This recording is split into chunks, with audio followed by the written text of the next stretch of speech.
A paz de Cristo, irmãos e irmãs, hoje a gente está aqui nesse ambiente maravilhoso que é o Espaço Gastronômico Shima Garden, aqui na Serra Gaúcha, no Caminho das Pedras, um lugar fantástico para quando você vier visitar a Serra Gaúcha. Mas a gente está aproveitando também esse momento que o Israel ele veio me visitar, né? O Israel veio me fazer uma visita para a gente conversar um pouco sobre um assunto que eu acredito que ele é muito importante, muito relevante em todos os aspectos das Escrituras, que é falar sobre a diferença entre as obras da lei e a fé em Cristo, ou como a gente fala no Novo Testamento sobre a lei na Nova Aliança. Parece até estranho quando a gente fala de lei se tratando de graça, né? Algumas pessoas confundem com legalismo, né? Mas é sobre esse assunto que a gente vai tratar hoje. Então vamos falar sobre as obras da lei e a fé em Cristo. E como existe uma lei da liberdade, mesmo ainda assim sendo lei, a lei de Cristo. Então, hoje eu quero aproveitar que o Israel está aqui e eu quero fazer algumas perguntas que eu acredito que são relevantes e que eu acredito que todo mundo deve ter essas perguntas em relação a esse assunto de obras da lei e graça. Então, a primeira coisa que eu quero perguntar, Israel, como entender a lei na Nova Aliança? Visto que quando a gente lê sobre lei, a palavra lei ela é abrangente e ela trata de diversos aspectos, né? Lei como Torá, como Escrituras, como profetas, a própria lei de Cristo, lei da liberdade. Como entender essa questão? Quero agradecer os irmãos aqui, né, antes de iniciarmos, os irmãos que estão aqui acompanhando o meu canal Reino de Deus, canal Graça e Conhecimento. Eu quero dizer para vocês, irmãos, que esse assunto sobre lei e graça ele é um assunto muito importante, tá? Entre todos os assuntos que a gente trata aqui nos nossos canais, festas, escatologia, as duas casas e tudo mais, eu quero dizer para vocês que ele é o mais libertador. Por quê? Porque esses outros assuntos, eles acrescentam coisas para você no âmbito profético. Mas entender a lei acrescenta muitas coisas até na sua vida, no seu âmbito pessoal e traz uma libertação, tá? Infelizmente, muitas pessoas estão presas a entendimentos como da própria igreja como um todo, que não tem um entendimento da lei, né? Você vê que as pessoas generalizam lei como sendo sempre a mesma coisa, é tudo igual.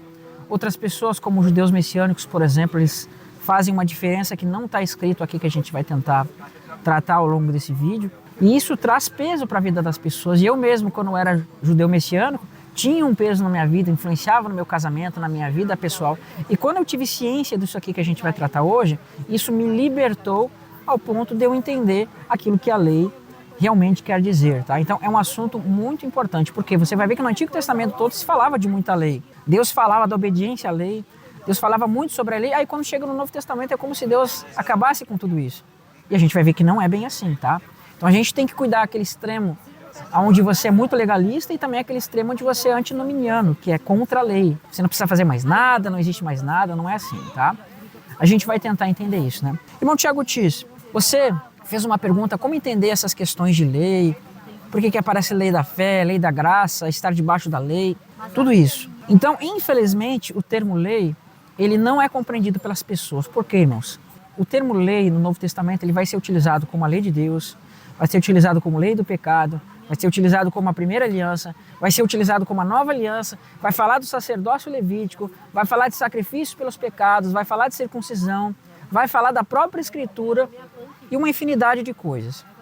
Então eu quero dizer para vocês, irmãos, que vocês precisam meditar e ver qual é o que está falando, perfeito? Quero fazer aqui um exercício com vocês para vocês verem essas diferenças. Eu vou ler para vocês aqui em Gálatas 3, verso 11, tá? E diz assim em Gálatas 3, verso 11. É evidente que pela lei ninguém é justificado diante de Deus, porque o justo viverá por fé. Você está lendo aqui, o que está dizendo aqui, irmão Tiago Tis? Que as pessoas não são justificadas pela lei. Né? Por quê? Porque a justiça de Deus vem pela fé. Então, é o primeiro contraponto, né? Perfeito. Então, as pessoas vão pegar este texto aqui para dizer que não existe mais lei. Agora, eu quero mostrar um outro texto para vocês que vai estar lá em Romanos. Só que em Romanos 2, verso 13, olha o que Paulo, o mesmo Paulo que está falando lá em Gálatas, capítulo 3, verso 11, ele diz que a lei não justifica homem, mas veja o que fala aqui em Romanos 2, verso 13. Porque os simples ouvidores da lei não são justos diante de Deus, mas os que praticam a lei hão de ser justificados. Você está vendo que coisa confusa? Parece uma contradição, né, irmão Tiago Tisse? E é justamente nessas confusões, nessas contradições que a igreja como um todo erra. O que eu quero dizer para vocês, irmão, que muitas pessoas não percebem, como eu falei para você, irmão Tiago Tisse. Você sabia que aqui nas epístolas de Paulo existem 2 leis? Todas elas têm um nome de lei, mas existem sim 2 leis, irmãos, que a gente vai tentar trazer para você entender aqui. Uma lei que você precisa de fato praticar, mas uma lei que você não precisa praticar. Então, toda vez que você ver essas diferenças, é que tratam-se de leis diferentes, tratam-se de coisas diferentes que ainda que tenham o mesmo nome. Então, entendendo que existe essa diferença entre palavra lei e lei, inclusive foi até essa questão que a gente começou a conversar no fim de semana, onde eu falei aqui sobre a questão da Torá ser chamada de lei e aquelas questões. Quando a gente vai para o Novo Testamento, a gente tem ali uma expressão que é a expressão obras da lei. A pergunta que eu quero fazer, e eu acredito que essa pergunta talvez é uma pergunta muito importante e relevante até para quem acompanha a gente, né? O que significa estar debaixo das obras da lei? Ou quando Paulo diz assim que o que Cristo estava abolindo quando ele vem na cruz, né, era as obras da lei. O que significa estar debaixo das obras da lei ou sair das obras da lei? Perfeito. Então, irmãos, essa pergunta ela é muito importante porque aqui eu vou falar um pouquinho de algumas formas que as pessoas creem, tá? Quando nós pegamos, por exemplo, os adventistas, eles tiveram um entendimento que eles vão tratar como lei moral e lei cerimonial. Por que eu não utilizo a expressão lei moral e lei cerimonial? Porque a Bíblia não tem essa expressão lei moral e lei cerimonial. Os judeus messiânicos, por outro lado, quando se trata de estar debaixo da lei e obras da lei, eles entendem que trata-se de leis rabínicas. Então, quando Paulo falava assim, que nós não devemos estar debaixo da lei, na verdade, eles estão querendo dizer que, olha, Paulo está combatendo os judeus que estavam entrando na igreja e estavam ensinando leis rabínicas para a igreja. Então, Paulo estava dizendo, olha, vocês não devem estar debaixo de leis rabínicas, vocês precisam cumprir toda a Torá de Deus, toda a lei da primeira aliança, mas vocês não devem estar debaixo de leis rabínicas. Então isso acontecia comigo. Quando eu tinha esse entendimento, irmãos, por entender que estar debaixo da lei tratava-se de obras rabínicas, leis de homens, o que eu fazia? Eu cumpria as coisas da primeira aliança. As pessoas querem se circuncidar, querem guardar festas literais, querem fazer uma série de coisas que está escrito na primeira aliança. Os adventistas, por outro lado, quando se trata de obras da lei, eles entendem que trata dos ritos cerimoniais. E também quando você diz que estar debaixo da lei, nós vemos que a lei é uma coisa negativa, eles vão entender que é a condenação da lei, né? Então quem está debaixo da lei está debaixo da condenação da lei. Ou seja, se você está debaixo da lei é porque você comete pecados e esse pecado vai agora ser julgado pela lei, então você está sendo condenado pela lei. Basicamente essa é a interpretação deles. Existem outras, mas essas são as mais relevantes aqui para o estudo. Então por que eu digo para você que o estudo da lei ele é libertador? Porque se você não tem um entendimento correto disso, você vai acabar ficando preso em coisas que às vezes não são necessárias. Você vai trazer uma divisão na sua casa, você vai começar a brigar com as pessoas. Tá vendo aqueles evangélicos lá? Eles quebram a lei de Deus. Tá vendo aquelas pessoas lá, são vivendo em Babilônia porque estão quebrando a lei de Deus e o diabo, etc. Não. A gente precisa entender essa questão, tá? Você me perguntou o que é estar debaixo da lei e obras da lei, perfeito? Então eu quero ler um texto para você que vai estar lá em Gálatas, capítulo 4, a partir do verso 21, onde a gente vai começar a entender isso aqui de forma praticamente definitiva. Quando você entende isso, você vai ver que vai ser libertador para você entender o que significa esses termos. Lá em Gálatas capítulo 4, né, não é mesmo, irmão Tiago Tisse? Paulo ele vai responder o que significa estar debaixo da lei. Tá? Eu quero só dar um parênteses aqui. Irmãos, eu posso falar sobre o judaísmo messiânico porque eu estive nesse meio.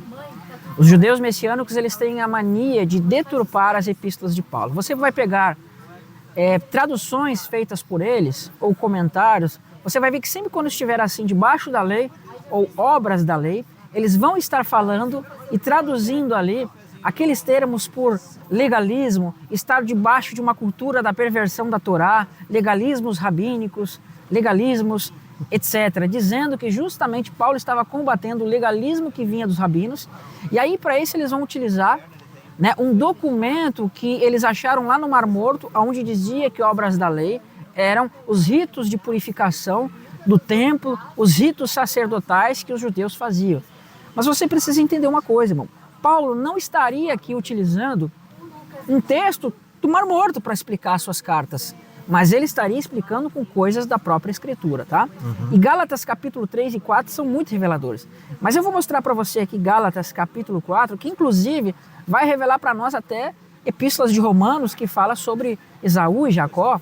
E aqui nós vamos ver que vai falar de Ismael e de Isaac. Então vamos prestar atenção aqui. Diz assim no verso 21, dizei-me vós os que quereis estar debaixo da lei. Percebe? Aqui Paulo está explicando o que é estar debaixo da lei. Vocês que dizem que querem estar debaixo da lei, vocês não escutam a lei? Olha aqui que coisa interessante, irmãos. Aqui você tem a expressão lei duas vezes. E essas duas expressões são leis, mas são utilizadas para duas coisas diferentes. Paulo está dizendo, vocês querem estar debaixo da lei, mas vocês não escutam a lei? Essa expressão pode ser traduzida da seguinte forma, olha, vocês que querem estar debaixo da lei, vocês não escutam o Pentateuco? Vocês não leem o Pentateuco? Obras da lei e debaixo da lei tem um sentido. E aqui, escutar a lei tem um outro sentido, um sentido de escritura, um sentido de Pentateuco, tá? Todas as vezes que você ver assim lei e profetas, geralmente está falando de escritura. Jesus ele diz assim, eu não vim abolir a lei e os profetas, mas vim cumprir. Jesus não estava falando no sentido de obediência ali, mas ele estava falando no sentido de escritura.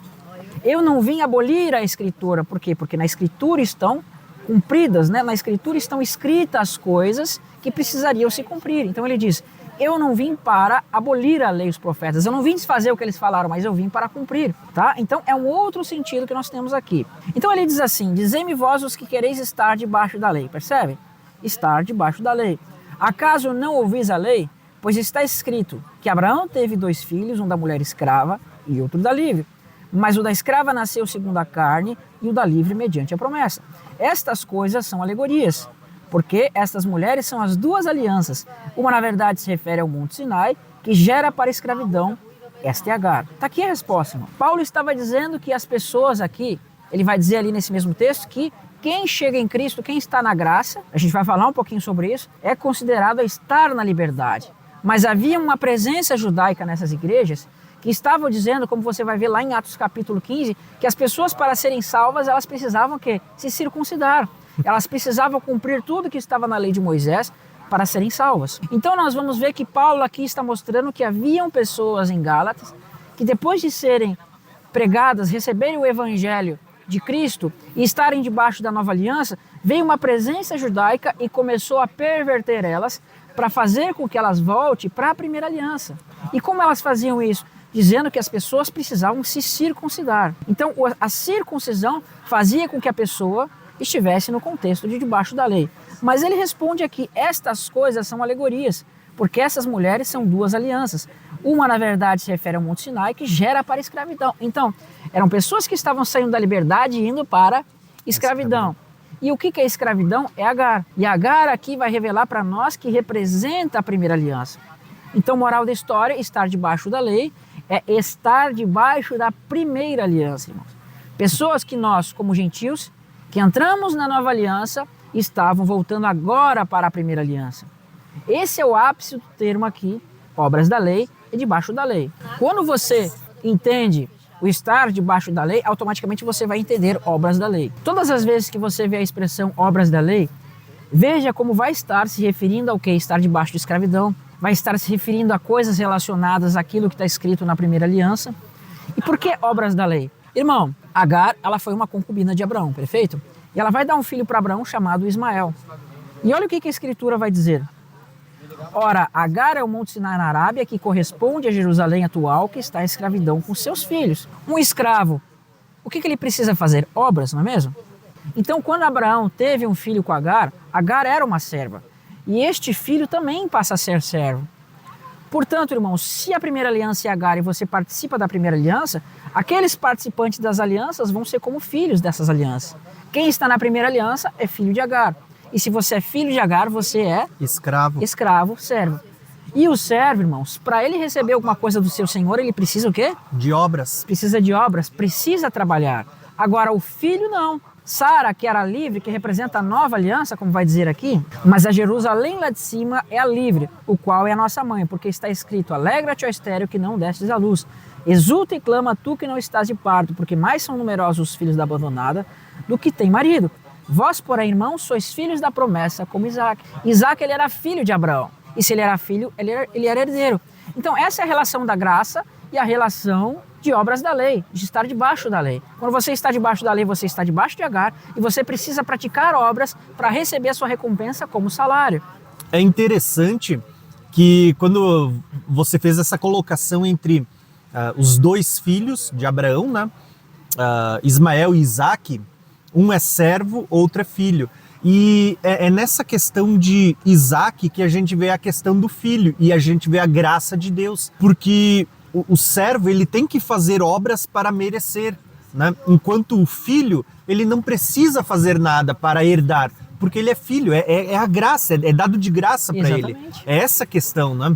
Então é exatamente isso que o Tiago Tis falou, ou seja, quem está debaixo da primeira aliança, debaixo da lei, precisa praticar obras da lei, e essas obras da lei era aquilo que estava apontado na primeira aliança, como sacrifícios, como circuncisão, como uma série de coisas que eu vou mostrar para você aqui agora. Então, para você entender melhor, irmãos, vou tentar explicar. Obras da lei fala de obras que aqueles que estão debaixo da lei precisam praticar. E essas obras da primeira aliança que nós vimos, o que é? É a circuncisão, é sacrifícios pelos pecados, não é mesmo? São todas aquelas coisas que estavam na primeira aliança, que inclusive os adventistas vão chamar de lei cerimonial. Está certo esse termo, só que ele não aparece na Escritura, por isso eu não utilizo ele. E aí nós vamos ver que então os servos precisam praticar obras, porém os filhos recebem do seu pai sem praticar nenhum trabalho, porque ele é servo, ele é um herdeiro, então eu vou receber todas as coisas do meu pai por eu ser um herdeiro. Né? Se você tem um empregado, não é mesmo, Tiago Tis? Você não vai dar aquilo que é do seu filho para o seu empregado, mas você recompensa ele pelo trabalho dele. Se você tem um servo fiel, você paga ele. Assim também, irmão, a primeira aliança é como se as pessoas fossem servos, e os servos precisam trabalhar para receberem. Então é aquilo que a palavra vai dizer, né? Que as ordenanças, todo aquele que cumprir as ordenanças, por ela viverá. Toda vez que Moisés falava, farás isso, fará aquilo, que vocês vão viver por meio disso, isso são obras da lei. Mas Paulo vai dizer que a justiça da fé é aquela que diz, né? A palavra que está na tua boca e no teu coração, essa é o que? É a nossa justiça da fé. Quando você confessa e você crê, você se torna filho, então você vai ser justificado sem essas coisas. E aqui em Gálatas capítulo 5, verso 1, vai dizer o seguinte: para a liberdade foi que Cristo nos libertou. Permanecei, pois, firmes e não vos submetais de novo a jugo de escravidão. E olha o que ele vai aplicar aqui: estar debaixo da lei e a obras da lei. Eu, Paulo, vos digo, se vos deixar circuncidar, de Cristo nada vos aproveitará. Tá vendo? Essa circuncisão aqui, irmão, você vai ver lá que em Atos, capítulo 16, você vai ver que Paulo vai circuncidar Timóteo. Aí os judeus messiânicos vão utilizar isso para dizer que você precisa se circuncidar. Mas é mentira, irmãos. Por quê? Paulo estava circuncidando Timóteo por causa do testemunho para ele pregar no meio dos judeus. E o texto vai dizer, ele circuncidou a Timóteo por causa dos judeus. Mas quando Paulo fala de circuncisão aqui, você tem que entender que tem um conjunto de coisas. As pessoas estavam se circuncidando aqui para voltarem para a primeira aliança. Se você se circuncidar, automaticamente você agora vai ter que fazer sacrifícios, você vai ter que estar debaixo de festas, você vai ter que estar debaixo de uma série de coisas que estão na primeira aliança. E na primeira aliança, se você não cumprisse tudo isso, você morria, você era apedrejado, você era morto. Então por isso que ele fala, para a liberdade foi que Cristo vos libertou. Liberdade é Sara e é a nova aliança. Permaneceis, pois, firme, não vos submetais de novo a jugo de escravidão. Agar, primeira aliança. Liberdade, nova aliança. Escravidão, antiga aliança. Aí ele vai falar, eu, Paulo, vos digo que se vos deixar circuncidar, Cristo de nada vos aproveitará. E de novo testifico todo homem que se deixa circuncidar, que está obrigado a guardar toda a lei, e de Cristo vos desligaste, vós que procurai justificar-vos na lei. Da graça decaíste. Como assim da graça decaíste? Irmão, graça é a justiça de Deus sem obras da lei. Mas se você se circuncida e volta para a primeira aliança, você não tem mais graça. Acabou a graça, você está debaixo da lei novamente. Debaixo de Agar, você é servo. É isso que ele está falando aqui. Israel, explica aqui um pouco para nós sobre essa questão de herança e essa questão de salário, de você ter que receber por meio das suas obras. Perfeito, tá. Irmãos, a primeira aliança ela vai ser chamada de Agar. Nesse vídeo a gente não vai poder entender, mas nós vamos entender que a primeira aliança ela vai ter essa relação com servidão, por quê? Porque, irmãos, quando nós olhamos para a primeira aliança lá, nós vamos ver que vai ser dado um tabernáculo terreno, não vai? E esse tabernáculo terreno ele vai ser edificado com o quê? Com materiais do Egito, por exemplo, a madeira que vem do Egito. Ele vai ser edificado com peles de animais que vieram do Egito, com ouro que vem do Egito. Uma série de coisas relacionadas ao contexto ali de escravidão, Egito. Isso já era uma realidade para nós. Então, existiam muitas coisas que os servos de Deus naquele contexto precisavam praticar, e isso vai ser tido como um trabalho do povo para Deus. E na nova aliança você não tem isso. Quando Deus ele chama Abraão, Abraão não tinha um templo literal, Abraão não fazia sacrifício pelos pecados no sentido como tinha na primeira aliança. Abraão não fazia uma série de coisas. E essa série de coisas vão ser tido como o trabalho da lei. Então, se você não trabalhasse, imagina que você tem uma empresa, e essa sua empresa tem um funcionário lá que gosta de ficar dormindo, gosta de não fazer as coisas, o que você vai? Você vai demitir. Era a mesma coisa, quem não cumprisse aquelas coisas, morreria. Seria extirpado muitas vezes do povo, como a palavra fala. Então, olha o que Deus vai falar aqui para Abraão, tá? Vai dizer assim, que pois diremos ter alcançado Abraão, nosso pai, segundo a carne? Porque se Abraão foi justificado por obras, tem que se gloriar. Algumas pessoas vão distorcer esse texto aqui e vão dizer que trata-se de qualquer obra, mas não, irmãos. Vamos um pouquinho para trás. Romanos 3, verso 27 diz assim, onde, pois, a jactância foi de todo excluído. Por que lei das obras? Não, pelo contrário, pela lei da fé. Concluímos, pois, que o homem é justificado pela fé, independente das obras da lei. Aí, então, você pula um pouquinho para frente, 2 versos para frente, vai dizer assim, anulamos, pois, a lei pela fé? Não, de maneira nenhuma, antes confirmamos a lei, tá? Irmãos, aqui no verso 31, a lei, ela já tem um outro significado, ela tem um significado de escritura, porque na escritura fala da justiça da fé, mas quer dizer que a lei anula a justiça da fé? Não. Por quê? Porque ela levou o povo até que a fé, como temos hoje, se manifestasse. A fé, quando eu falo, é a morte e ressurreição de Cristo. Você poderia ler esse texto assim, anulamos, pois, a escritura pela fé? Não, de maneira nenhuma. Antes confirmamos a escritura. Por quê? Porque na escritura, quando fala da vida de Abraão, fala da justiça da fé que ele teve. E aí ele vai dizer, acaso Abraão foi justificado estando circunciso ou incircunciso? Sim, na incircuncisão, mostrando que não foi a circuncisão que representa a primeira aliança que justificou Abraão, mas a sua incircuncisão foi justificada por meio da sua fé em Deus. Então você entendeu o que aqui fala, que concluímos, pois, que o homem é justificado pela fé independentemente das obras da lei. Aí no verso 1 de Romanos 4, que é uns 2 versos, 3 versos para frente do que eu li, vai dizer assim, que pois diremos alcançado Abraão, nosso pai, segundo a carne? Porque se Abraão foi justificado por obras, tem que se gloriar, porém não diante de Deus. Mas que obras são essas, irmãos? Ao que nós lemos há uns 4, 5 versos atrás. Obras da lei, jactância, percebe? Gloriar-se a si mesmo. Porque os judeus, eles tinham mania de gloriar-se por cumprir os preceitos da lei. Tem aquela história, né? O publicano e o fariseu. O fariseu estava lá orando para si mesmo, dizendo, graças a Deus, ó Senhor, que eu não sou como aquele publicano, pecador, pois eu dou meu dízimo, eu dou meu entro, faço jejum, cumpro a lei, e batia, né? Dizendo que era justificado diante de Deus. Mas o publicano, ele dizia assim, Senhor, sê propício a mim, pois sou pecador. Percebe? O fariseu estava tentando justificar por aquilo que ele fazia. Obras da lei.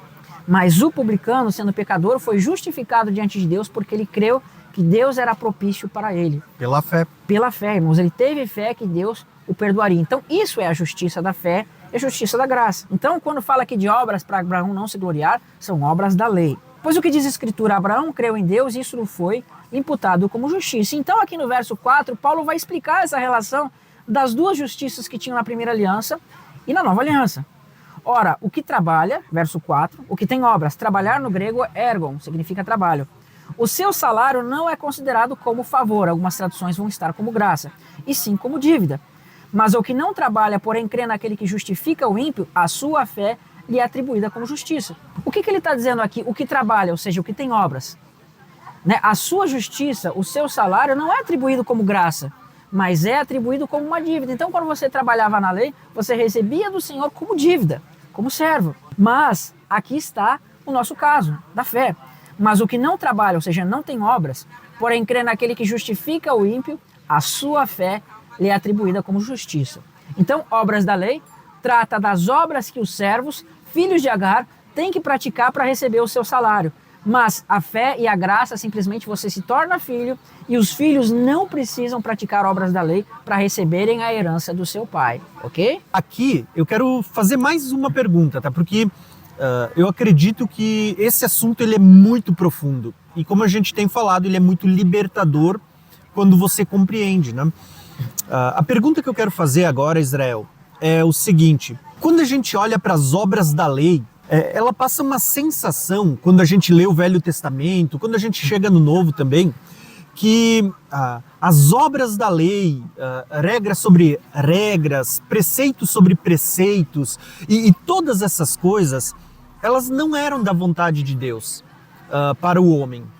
Tu poderia explicar isso um pouquinho para nós? Como a gente pode ver essas obras da lei e se esse era o projeto inicial de Deus ou não? Lembra que eu falei para você no início do vídeo das duas leis? E isso que a maioria dos cristãos não entende. Irmãos, no Novo Testamento vão ter duas leis. Em Romanos 2, capítulo 13, vai dizer assim que os simples ouvidores da lei não são justos diante de Deus. Mas em Gálatas capítulo 3, versos 11, vai dizer que aquele que pratica a lei não será justo diante de Deus. Como assim? Em Romanos diz que é justo e em Gálatas diz que não é justo. Porque são duas leis diferentes. Em Romanos 2, ele vai falar da lei que é da vontade do Senhor, que sempre foi da vontade de Deus. Mas em Gálatas ele vai falar de uma lei que foi acrescentada não pela vontade de Deus. Os fariseus chegaram assim para Jesus e disseram: bom mestre, é lícito dar carta de divórcio para a sua mulher por qualquer motivo? Então Jesus ele vai dizer assim: vocês não têm lido o que Moisés disse? Deixará o homem pai e mãe e se tornará uma só carne com a sua mulher? Moisés vos deu carta de divórcio por causa da dureza do coração, porque não era assim no princípio, mas deixará o homem pai e mãe e se tornará uma só carne com a sua esposa. Irmãos, a vontade de Deus sempre foi que existisse uma só carne. A vontade de Deus é que não existisse carta de divórcio. Deus deu a carta de divórcio na lei por causa da dureza do coração do povo. Percebe que esse mandamento não era da vontade de Deus? É um mandamento que foi acrescentado por causa da dureza do coração. Quando você vai para Hebreus capítulo 10, Hebreus capítulo 8, capítulo 9, vai se falar muito da lei e de mandamentos carnais. E quando você vai lá para Hebreus 10, vai dizer assim, ele tratando sobre a lei e sobre os sacrifícios pelos pecados, ele vai usar a seguinte expressão: está escrito, sacrifícios e ofertas pelo pecado tu não quiseste, antes o corpo me preparasse, remove o primeiro para estabelecer o segundo, tá? Então nós vimos aqui que carta de divórcio não era da vontade do Senhor e sacrifícios pelos pecados não eram da vontade do Senhor. Então quando ele fala ali, remove o primeiro para estabelecer o segundo, ou seja, remove a primeira aliança para estabelecer a nova, cortando tudo aquilo que não era da vontade de Deus. Irmãos, eu postei um vídeo aqui no canal tratando do tabernáculo de Moisés, onde eu demonstro que quando o povo esteve no deserto, Deus ele acrescentou vários mandamentos que não eram da sua vontade e que ele veio tirando esses mandamentos que eram contra nós, que eram contra o povo, que Deus não tinha prazer, mas que ele teve que acrescentar por causa da transgressão, até que Cristo viesse e esses mandamentos foram desfeitos. Deus ele coloca coisas na lei que não eram da sua vontade. Isso trata de sacrifícios pelos pecados, derramamento de sangue, um templo literal, um tabernáculo literal, circuncisão na carne e uma série de coisas. Então esse é o motivo porque Deus chama a primeira aliança de Agar. Irmãos, Agar ela veio como uma falta de fé de Abraão. Deus ele fez a promessa para Abraão e ele queria que ele cresce plenamente com Sara. Mas quando Sara não creu plenamente na promessa, ela chama Agar e Agar vai dar um filho para Abraão que não era da vontade de Deus. E assim como Agar veio por causa da carne, também a primeira aliança veio por causa da transgressão e da carne, mas agora ela vai ser removida. Se Abraão tivesse obedecido de fato a Deus no sentido de ter aquela confiança plena, ele não teria querido dar uma mãozinha para Deus chamando uma outra mulher, como Sara fez, mas Isaac teria nascido. Porém, quando Sara teve aquela dúvida, ela não deixou de crer na promessa, mas ela disse assim, olha, eu vou dar uma mão para Deus para ele cumprir essa promessa, porque eu sou estéril, ele não vai cumprir isso. Obras Aí da ele carne. chama Agar, e Agar vai dar um filho da carne, percebe? Obras da lei, estar debaixo da lei, servo. Agora vem Ismael, que não era da vontade de Deus, vem primeira aliança que não era da vontade de Deus, vem Agar, que não era da vontade de Deus, é uma relação com a primeira aliança que vai ser introduzida com mandamentos de servidão, ordenanças de servidão. É interessante que quando a gente olha para essa relação entre a primeira aliança e a nova aliança, Paulo ele vai falar para nós que aqueles que querem voltar para a primeira aliança, para a velha aliança, é como se eles estivessem colocando um véu, né? Da mesma forma como Moisés ele usava um véu para que a glória não, as pessoas não vissem a glória desvanecer, a gente vê que aqueles que estão querendo voltar para as obras da lei, é como se eles estão colocando de novo um véu sobre o seu coração, né? Então a gente tem essa questão entre a escravidão e a liberdade, a lei da liberdade. A gente tem esses paralelos. E eu queria que tu falasse um pouquinho para nós sobre isso, tá? Como que a gente pode ver a velha aliança sendo falada por Paulo como se fosse um véu que está posto sobre o coração? Irmãos, a antiga aliança ela é muito importante. Por quê? Porque ela tem uma relação de sombras. E essa relação de sombras, ela só vai ser desvendada por meio do Espírito Santo, perfeito? Se você está na carne, se você não anda na vontade do Senhor, se você não tem um Espírito, se você é ateu, ou se você não tem uma compreensão correta, a Bíblia vai nos mostrar que é como se nós tivéssemos um véu, perfeito? Então por que muitas pessoas não conseguem interpretar corretamente as coisas? Porque existe um véu que é a carne no coração delas, tá? Hoje, quando nós olhamos a antiga aliança, nós vemos essa antiga aliança por meio dos olhos do Espírito e enxergamos a Cristo. Nós vimos o quê? Um judeu ele vai ver o quê? Um sacrifício pelo pecado, ele vai ver um simples cordeiro com derramamento de sangue. Um que é um homem nascido de novo com o Espírito, ele vai olhar para aquele cordeiro, ele vai ver Cristo. Um homem que não tem o Espírito, ele vai olhar para o tabernáculo, ele vai ver um tabernáculo. Uma pessoa que tem o Espírito, ela vai ver o tabernáculo e vai ver Cristo. Deus ele centralizou tudo em Cristo para que você enxergasse Cristo na Escritura. Mas existe duas formas de ler que nós vamos ver aqui. Então olha que interessante. Verso 4 de 2 Coríntios, capítulo 3. É por intermédio de Cristo que temos tal confiança em Deus. Não porque nós mesmos sejamos capazes de pensar alguma coisa como se partisse de nós, pelo contrário, a nossa suficiência vem de Deus, o qual nos habilitou para sermos ministros de uma nova aliança, não da letra, mas do Espírito, porque a letra mata e o Espírito vivifica. E se o ministério da morte, gravado com letras em pedra, se revestiu de glória, a ponto de os filhos de Israel não poderem fitar a face de Moisés por causa da glória do seu rosto, ainda que desvanecente, como não será de maior glória o ministério do Espírito? Porque se o ministério da morte e da condenação foi glória, em muito mais proporção será glorioso o ministério da justiça. Porque, na verdade, o que outrora foi glorificado neste respeito já não resplandece diante da atual sobreexcelente glória. Já vou explicar. Porque, se o que se desvanece tem a sua glória, muito mais glória tem o que é permanente. Pois tal esperança servimos de muita ousadia no falar. Olha o que ele vai dizer agora. E não somos como Moisés, que punha o véu sobre a face para que os filhos de Israel não atentassem na terminação do que desvanecia.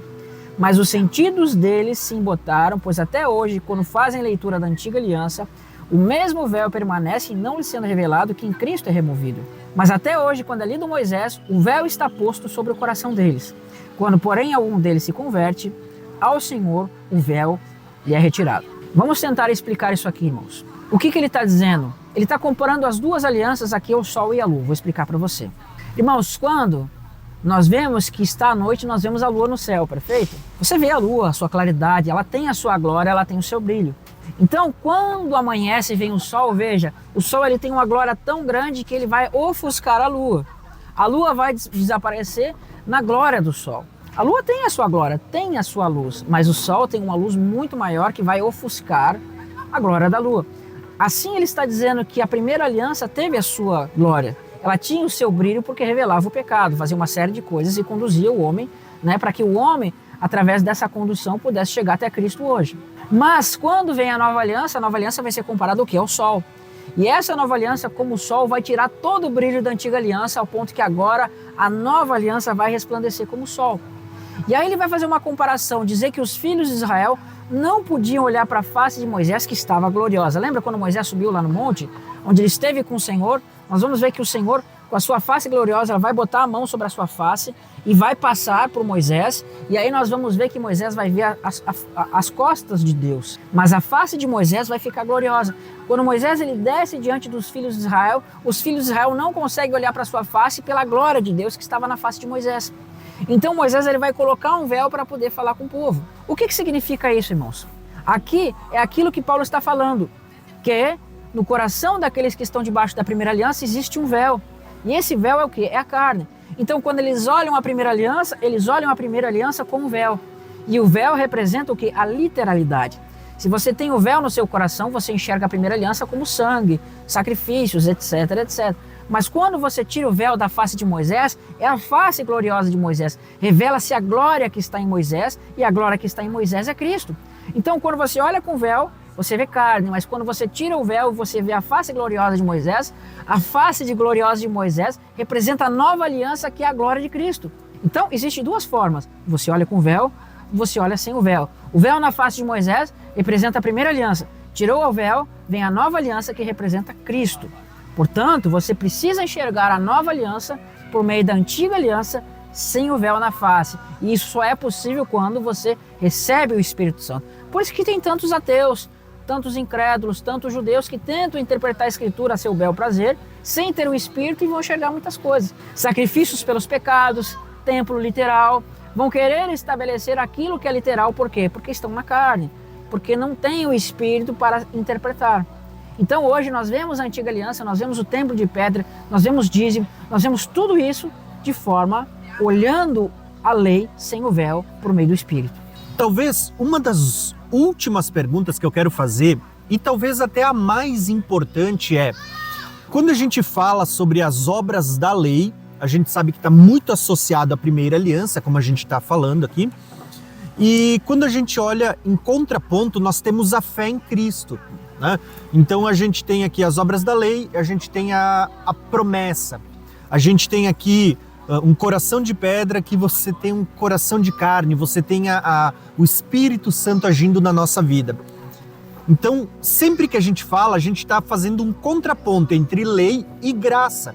Porém, a pergunta que eu quero fazer, e talvez essa é uma das mais importantes, é: quando a gente fala da lei da escravidão, a gente tem em contrapartida a lei da liberdade.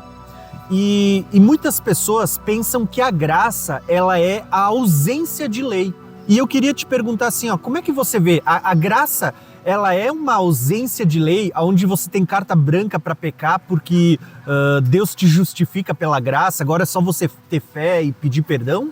Ou existe ali, como a gente vê, né, uma lei da escravidão, mas existe uma lei da liberdade, ainda assim é uma lei de Cristo? Essa pergunta responde muito ao que os antinomianos falam, né? Porque eles dizem assim: olha, na graça não existe mais pecado. Não existe mais o pecado, então, né? Porque não tem mais nenhum tipo de lei, etc. Irmãos, graça não é sinônimo de pecado. Graça é o quê? É a forma como você justifica, você é justificado por Deus, por meio do sangue de Cristo, sem obras da lei. Mas você precisa andar na vontade de Deus. Em Mateus capítulo 7 vai dizer: muitos naqueles dias me dirão: Senhor, Senhor, em teu nome não profetizamos, não fizemos muitos milagres. E Jesus vai dizer: apartai-vos de mim, vós que praticais a iniquidade. E a palavra iniquidade ali, no grego, é a palavra anomia, que é ausência de lei, ser contra a lei. O próprio anticristo vai ser chamado do iníquo. Iníquo é aquele que se levanta contra a lei. Então existe uma lei de Deus. Em Jeremias 31, verso 31 a 34, vai ser dito que a nova aliança é colocar a lei de Deus no nosso coração. Tá? Então a lei de Cristo, que é a lei da graça, é justamente a lei de Deus no seu coração. João vai dizer que o pecado é a transgressão da lei de Deus. E Judas... O próprio Mateus, ele vai dizer assim que aquele que me ama guarda os meus mandamentos. Ou seja, a graça tem lei, tem mandamentos. Perfeito. E lá na epístola de Judas, antes de Apocalipse, vai ser dito que algumas pessoas transformaram a graça de Deus em libertinagem. Paulo vai dizer em Romanos, né? Nós não estamos mais debaixo da lei, estamos debaixo da graça. Continuaremos no pecado por causa disso? Lógico que não, longe de nós. Então lá em Tiago vai dizer o seguinte: mas aquele que considera atentamente na lei perfeita, a lei da liberdade, e nela persevera, não sendo ouvinte negligente, mas operoso praticante, esse será bem-aventurado no que realizar. Irmãos, a primeira aliança vai ser chamado de Agar, que é a lei da escravidão. A nova aliança vai ser chamado de quê? De Sara, que é a lei da liberdade. Nós seremos julgados por meio da lei da liberdade, porque nós estamos debaixo da primeira aliança. Tá? Sempre tem essa relação dessas leis. A lei que Paulo fala negativamente, primeira aliança. A lei que Paulo fala positivamente é a lei da liberdade, vai ser chamada de lei da graça, lei de Cristo. Em Hebreus vai dizer o seguinte, que a nova aliança foi instituída com base em superiores promessas. Lembra desse texto? Mas a palavra instituída ali no grego é a palavra nomotesis, que significa que a nova aliança foi dada como lei. Em Efésios vai ser dito que estamos debaixo da dispensação da graça. E a palavra dispensação ali é justamente a lei da casa. Existe uma lei na graça, é a lei da liberdade, que é a lei de Cristo. Você precisa entender que sim, a nova aliança ela tem uma lei. E é muito mais excelente que a lei da antiga aliança. Aquilo que era sombra passou para a realidade, mas a lei de Deus, aquilo que foi dado no Monte Sinai, quando Deus desceu, os 10 mandamentos, sim, você precisa praticar essa lei. Não vamos entrar aqui no mérito do sábado, ok? Mas quando Deus deu a sua lei, que foi escrita em tábuas de pedra, hoje ela é escrita no seu coração e você precisa sim praticar ela, tá bom? Quando diz que o Espírito te convence do pecado, é por quê? Porque ele está escrevendo a lei dele no seu coração. Eu acredito que nesse breve vídeo que a gente fez já deu para trazer pelo menos uma luz sobre essa questão entre as obras da lei e a graça, a fé em Cristo, ou como a gente chama de a lei da liberdade, a lei de Cristo, né?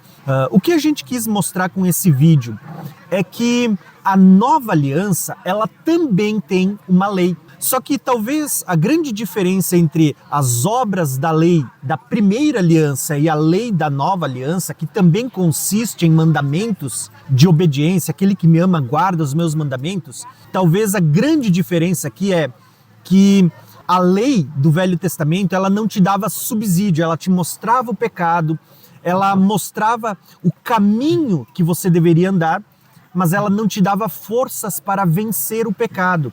Por quê? Porque estava na carne. Enquanto quando a gente olha para a graça, para o Novo Testamento, para a promessa, e sempre que a gente fala de promessa, nós temos o espírito da promessa, e sempre que a gente fala da promessa, a gente lembra do espírito da promessa, nós vemos que na graça ainda assim existe uma lei, e uma lei, vamos dizer, até superior, mas você vê que no Novo Testamento, na Nova Aliança, nós temos o Espírito dentro de nós, que nos dá subsídio de cumprir a lei de Deus e de vencer o pecado. Então, nós precisamos entender, quando a gente fala de graça, não é que Deus anulou a lei e agora você pode viver de qualquer maneira. Pelo contrário, você agora tem o Espírito que vai te ajudar a cumprir a lei de Cristo. Então nós precisamos compreender, esse assunto é importantíssimo. Hoje eu aproveitei que o Israel ele veio me visitar para a gente trazer esse assunto, mas a gente ainda vai voltar a falar muito sobre obras da lei e a fé em Cristo, a graça, que também é uma lei para a nova aliança. Amém. Perfeito, então, irmãos. A gente vai trazer mais vídeos sobre esse tema, mas vamos encerrar aqui esse vídeo, tá bom? Se inscreva nos nossos canais, os links estão aí. Nós pedimos aí que você se inscreva, compartilhe e deixe o seu like, tá bom? Deus abençoe você e até um próximo vídeo. Tchau, tchau.